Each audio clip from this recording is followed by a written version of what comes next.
इस जो सब्जेक्ट है, इस सब्जेक्ट को दोनों दृष्टि से जो विपक्ष है पुरजोर तरीके से इसका विरोध कर रहा है। सत्ताधारी पार्टी के जो लोग हैं वो इसके बचाव में लग रहे हैं कि ऐसा कुछ नहीं है, ये सब माहौल बिगाड़ा जा रहा है, ये भ्रम पैदा किया जा रहा है। अब जो निष्पक्ष आदमी है वो सोच रहा है कि सच्चाई क्या है। जो मंत्री जी हैं, मुख्यमंत्री जी हैं, वो कह रहे हैं वो सही है, या फिर राजकुमार रोत या राजकुमार रोत जैसे जो विपक्ष में बैठे हुए वो लोग कह रहे हैं वो सही है। जो निष्पक्ष है साधारण आदमी कंफ्यूज है। हकीकत क्या है? हकीकत जो मैं समझा, सुप्रीम कोर्ट का जो जजमेंट आया, सुप्रीम कोर्ट ने जजमेंट, सरकार की एक कमेटी थी, उस कमेटी ने अरावली की एक डेफिनेशन मतलब अरावली की परिभाषा बताई। खनन को लेके हाईकोर्ट में पहले केस चल रहा था, इसके बाद सुप्रीम कोर्ट में गया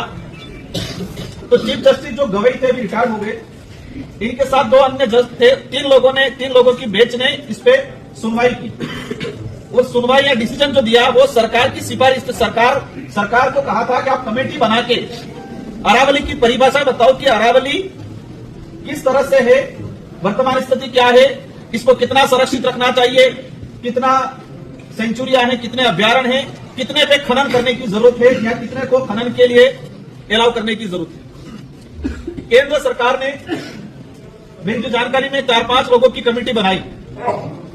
और इस कमेटी में सरकार के जो लोग थे या सरकार का जो अधिकारी था, फॉरेस्ट का अधिकारी था, पर्यावरण डिपार्टमेंट का जो सेक्रेटरी था, ऐसे ही लोगों की कमेटी बनाई और उद्योगपतियों के इशारों पे, खनन माफिया भूमाफियों के इशारों पे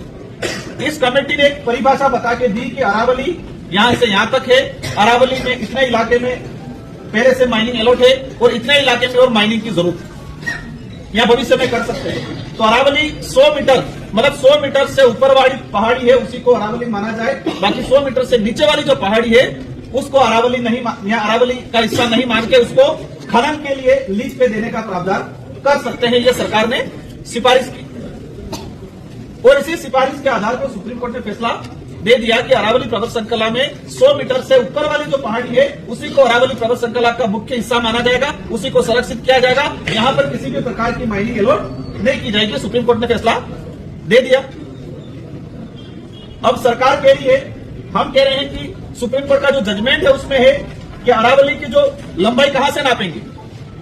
आपने कहा कई जगह नापी पड़ेंगे। मंत्री जी के भूपेंद्र यादव जी का भी आया कि जो अरावली उदाहरण बताया, पेड़ जो है पेड़ ऊपर से दिख रहा है तो उसकी जड़ नीचे भी है, तो ठेठ जड़ से नापा जाएगा, मतलब जो पहाड़ है उस पहाड़ की लंबाई ठेठ नीचे जड़ इसका है वहां से नापा जाएगा। लेकिन जजमेंट में ऐसा